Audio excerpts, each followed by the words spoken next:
জাতীয় সংসদ নির্বাচন অবাধ, সুষ্ঠু ও নিরপেক্ষ করতে রাজধানীসহ ৩ জেলায় ৩৮ প্লাটুন বিজিবি মোতায়েনের সিদ্ধান্ত নেওয়া হয়েছে। নির্বাচনের দিন মোবাইল ও স্ট্রাইকিং ফোর্স হিসেবে দায়িত্ব পালন করবে বিজিবি। ২৯ জানুয়ারি থেকে আইনশৃঙ্খলা রক্ষায় মাঠ পর্যায়ে দায়িত্ব পালন শুরু করবে বিজিবি। খালিদ ইবনে মিজানের রিপোর্ট।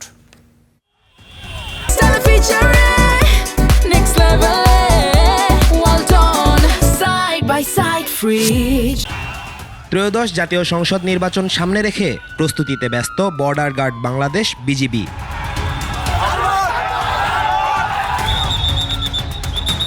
নির্বাচনের প্রস্তুতি বিষয়ে দুপুরে রাজধানীর পিলখানায় বিজিবি সদর দপ্তরে সংবাদ সম্মেলনের আয়োজন করা হয়। মোবাইল এবং স্ট্রাইকিং ফোর্স হিসেবে আমাদের বিভিন্ন জায়গায় আমরা দায়িত্ব পালন করব।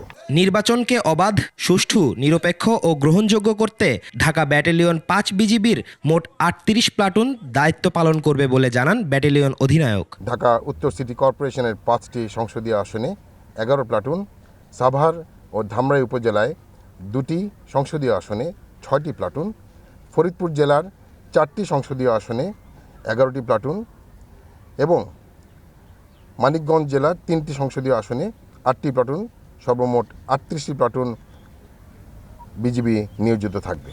২৯ জানুয়ারি থেকে বিজিবি নির্বাচনকালীন দায়িত্ব পালন শুরু করবে বলেও জানান তিনি। প্রিজাইডিং অফিসার থেকে যে কেউ কোনো ধরনের সাহায্য কামনা করলে আমরা সেখানে যেয়ে আমাদের কার্যক্রম সমাধান করবো এবং আমরা দ্রুত অ্যাকশন নেওয়ার জন্য প্রস্তুত থাকব। ভোটের পরিবেশ নিরাপদ রাখতে সর্বোচ্চ গুরুত্ব দেওয়ার প্রত্যাশা জানান ব্যাটালিয়ন অধিনায়ক। বিভিন্ন স্থানে তল্লাশি কার্যক্রম পরিচালনার জন্য আমাদের বিজিবির বিশেষায়িত K9 ডগ স্কোয়াড তাদের দায়িত্ব পালন করবে।